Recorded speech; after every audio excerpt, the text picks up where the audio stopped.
Think math. Graph an inverse proportion and you get a curve. But it is not one continuous line. It splits into two pieces that sit well apart from each other. Why is the middle wide open like that? Let's check with y equals 6 over x. The bigger x gets, the smaller y becomes.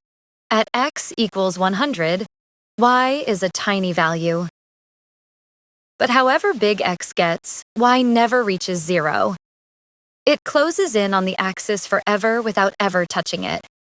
Now go the other way and shrink x towards 0. Then y grows without any limit. So what happens exactly at x equals 0? You cannot divide 6 by 0. So there is simply no point where x is 0. That empty spot is what cuts the curve in two. Where the two pieces sit is decided by the sign of a.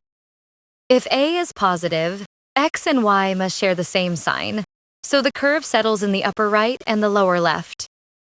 If a is negative, the signs must differ, so the whole thing moves to the upper left and the lower right. The two pieces are not strangers to each other.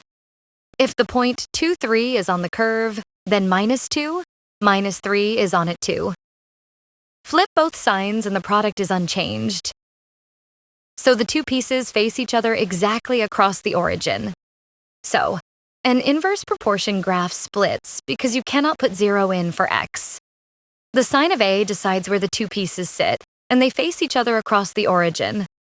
They close in on the axis forever, but never quite touch. See you in the next one. A sip of math every day here at Think Math.